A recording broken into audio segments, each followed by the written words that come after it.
Avant que n'importe quel mot ne s'élève vers le ciel, il existe cet instant silencieux où l'âme semble reprendre son souffle. C'est dans ce moment que le cœur essaie de s'accorder à la voix de Dieu, comme s'il disait « Parle-moi avant que je te parle ». Très souvent, sa bonté n'apparaît pas dans les jours calmes, mais justement dans les endroits où la douleur serre, où la vie devient une salle de classe inattendue, où l'on apprend d'une manière que l'on n'aurait jamais choisie.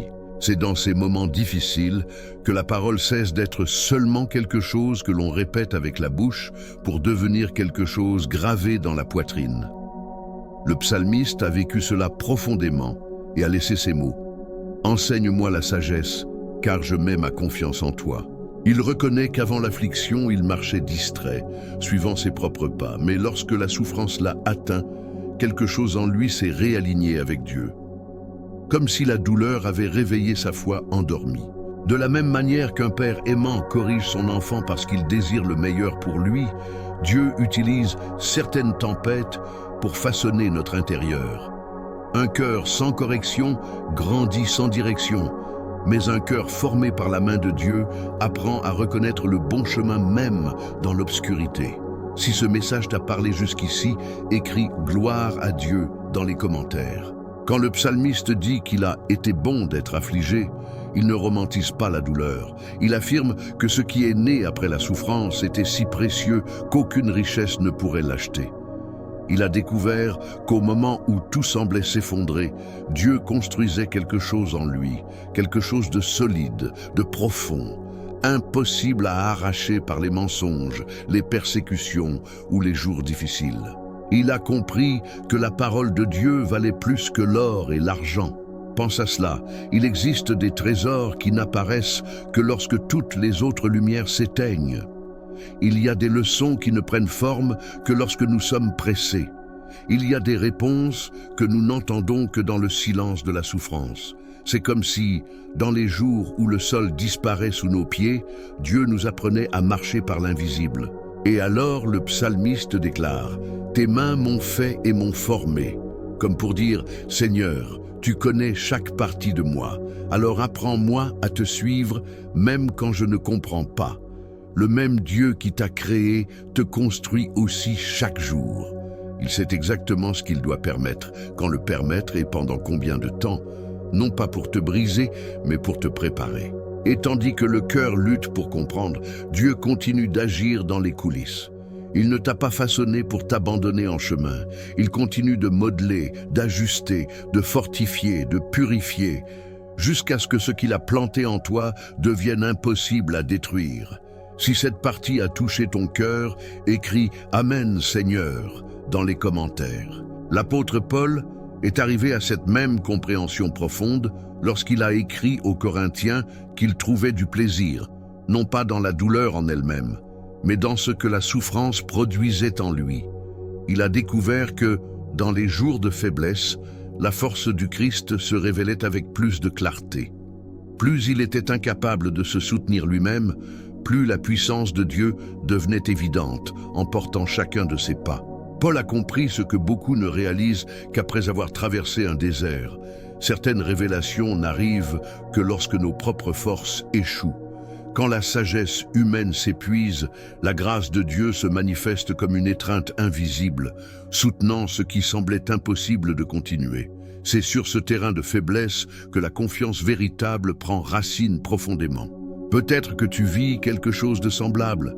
Peut-être qu'il y a une zone de ta vie où tu regardes et tu dis « Ici, je n'ai plus aucun contrôle ». Et c'est précisément à cet endroit que Dieu travaille de la manière la plus intense. Il transforme la faiblesse en témoignage, la pression en croissance, la douleur en maturité spirituelle. Il utilise chaque détail, même ceux que tu ne choisirais jamais, pour t'approcher du dessein qu'il a écrit pour toi. Et tout comme Paul a affirmé « Quand je suis faible, c'est alors que je suis fort », toi aussi tu peux découvrir, avec le temps, que tes plus grandes batailles sont devenues les plus grandes preuves que Dieu a toujours été avec toi, même dans les jours où tu as pensé être seul. Si tu crois que Dieu te fortifie dans tes moments les plus difficiles, écris « Dieu est ma force ». Romains 8, 28 résonne comme une encre pour ceux qui traversent des jours difficiles. Nous savons que toute chose concourt au bien de ceux qui aiment Dieu. Ce ne sont pas seulement les miracles qui coopèrent. Ce ne sont pas seulement les victoires, les portes ouvertes et les jours de paix. Toute chose signifie exactement cela. Les larmes, les attentes, les silences, les retards, les doutes et même ce que tu n'arrives pas à comprendre. Parfois, tu regardes ta propre vie et tu penses « rien de tout cela n'a de sens ». Et pendant que tu essaies de recoller les morceaux, Dieu est en train de tisser des dessins que tu ne peux pas encore voir. Il utilise chaque fragment, même les plus douloureux, pour façonner un caractère qui ne grandit que lorsqu'il passe par le feu. Rien n'est gaspillé entre les mains du Seigneur. Il transforme le chaos en construction, la douleur en direction, et ce qui semblait être une perte en préparation. Si aujourd'hui tu traverses une saison lourde, sache que Dieu ne s'est pas absenté. Il travaille en coulisses, alignant des détails que tu ne comprendras que plus tard. Beaucoup de réponses ne prennent sens que lorsque tu regardes en arrière et que tu dis « Maintenant, je comprends ». Dieu était là tout le temps. Que même lorsque ton cœur se serre, tu peux prier comme le psalmiste. « Seigneur, enseigne-moi à travers cela. Ne permets pas que cette douleur soit vaine. Fais naître en moi quelque chose que je n'aurais jamais appris autrement. » Et Dieu le fait. Il le fait toujours. Si tu crois que Dieu transforme ta douleur en dessin, écris « Je fais confiance au plan de Dieu ».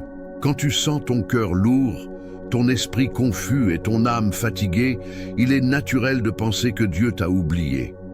Mais la vérité, c'est qu'il reste présent même quand tu ne t'en rends pas compte. Le psalmiste disait « Tes mains m'ont fait et m'ont formé ». Cela signifie que le même Dieu qui t'a créé continue de façonner chaque zone de ta vie, même celle que tu aurais préféré éviter. Il sait exactement ce qu'il doit permettre, quand le permettre et pour combien de temps. Rien n'est un hasard, rien n'est aléatoire. Chaque expérience, chaque attente, chaque larme a un poids éternel entre les mains du Seigneur. Il t'enseigne à faire confiance quand tu ne comprends pas, à te reposer quand tout semble instable et à marcher par la foi quand ta vision est limitée. Et quand ton cœur commence à sentir qu'il ne supporte plus rien, une autre promesse puissante apparaît. 1 Pierre 1, 6, 7 dit que les épreuves affinent notre foi comme le feu affine l'or. L'or ne devient pur qu'en passant par une chaleur intense. De la même manière, ta foi devient plus forte lorsque tu traverses des processus qui demandent de la résistance. Dieu ne gaspille pas les douleurs. Il ne gaspille pas les larmes, il ne gaspille pas le silence, il transforme tout en maturité, en profondeur et en intimité avec lui. Et plus tard, tu regarderas en arrière et tu comprendras que ce qui semblait être une destruction était en vérité une construction. Si tu crois que Dieu te façonne à travers cette étape, écris « Seigneur, continue ton œuvre en moi ». Dans les moments où tout semble trop lourd pour toi, il existe une vérité qui doit résonner profondément dans ton cœur. Tu n'es pas seul. Dieu n'a jamais promis que nous ne passerions pas par des luttes, mais il a garanti que nous n'en affronterions jamais une seule sans sa présence. Et c'est dans cette certitude que le cœur trouve la force de continuer à respirer, même lorsque le chemin semble trop étroit. Les Écritures disent que pour un peu de temps, nous pouvons être attristés par diverses épreuves, mais que toutes ont un dessein divin, rendre notre foi plus pure que l'or. Cela signifie que rien de ce que tu vis n'est insignifiant pour le ciel. Chaque détail, chaque angoisse, chaque prière silencieuse compte. Dieu utilise cette saison, non pas pour te briser, mais pour te préparer.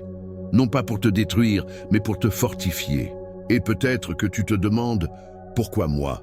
Mais la vraie question devrait être « Qu'est-ce que Dieu veut me montrer à travers cela ?» Parce qu'il y a toujours quelque chose en train d'être enseigné, toujours quelque chose en train d'être travaillé, toujours quelque chose en train d'être guéri. Dieu ne gaspille pas les processus, et encore moins ses enfants. Et lorsque tu penses avoir épuisé toutes tes forces, c'est précisément là que sa force se manifeste. Il soutient, Il relève, il renouvelle, il restaure. Il te rappelle que l'histoire ne s'arrête pas dans la douleur. La douleur n'est qu'un pont vers un lieu plus fort, plus mature et plus rempli de sa présence. Si cette partie a parlé profondément à ton cœur, écris « Je crois dans l'action de Dieu dans ma vie ». Quand tu regardes à l'intérieur de toi et que tu sens que tu n'as plus de réponse, Dieu t'invite à faire quelque chose de simple et de profond. Lever les yeux. Pas vers les problèmes, pas vers la peur, pas vers le chaos autour de toi, mais vers lui. Celui qui reste au-dessus de tout, immuable, ferme, souverain. C'est dans ce geste d'élever ton regard que ton cœur recommence à respirer. La parole dit que nous devons présenter à Dieu tout ce qui nous inquiète.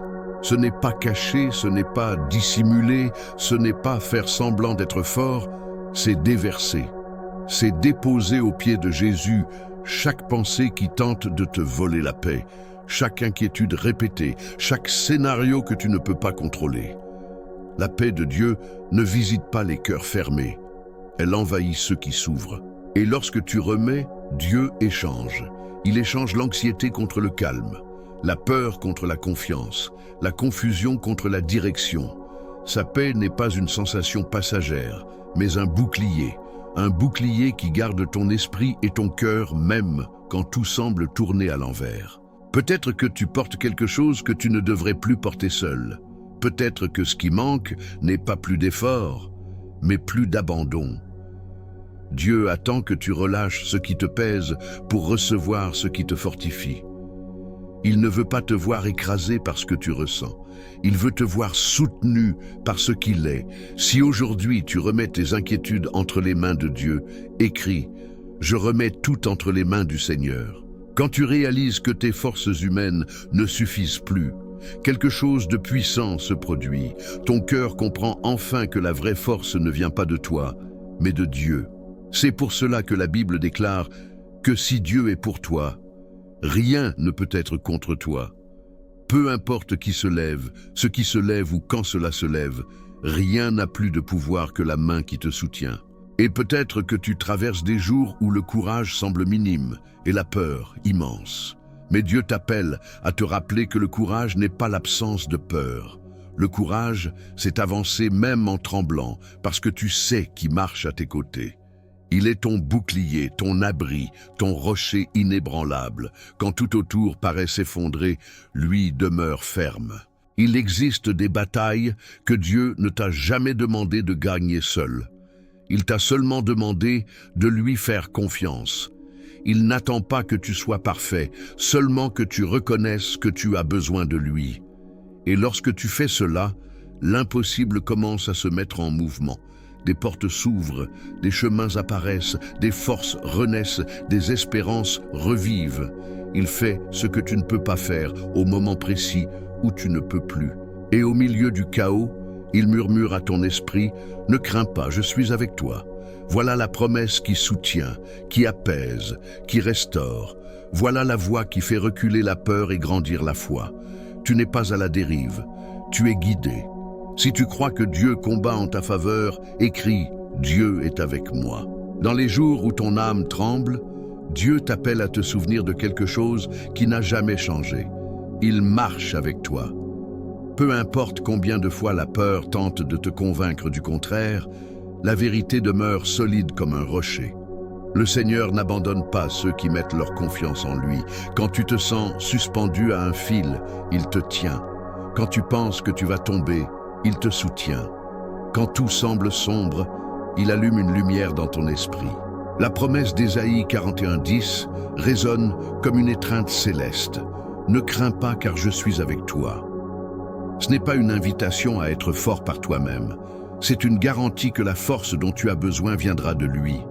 Tu n'as pas besoin de porter le monde sur tes épaules. Tu n'as pas besoin de faire semblant que tout va bien. Tu n'as pas besoin d'être invincible.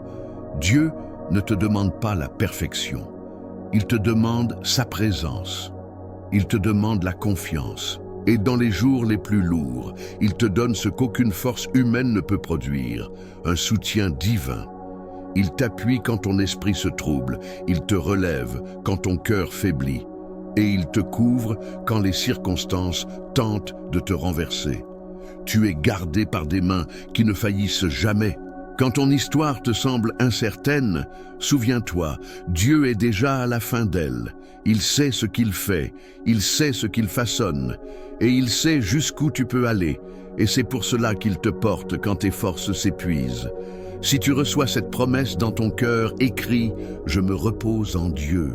Quand tu finis par plier les genoux et déposer devant Dieu tout ce qui t'alourdit, quelque chose commence à changer en toi, même avant que quoi que ce soit change autour de toi.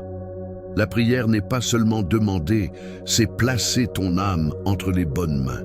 C'est reconnaître, Seigneur, je ne peux pas tout seul, mais avec toi, je peux continuer.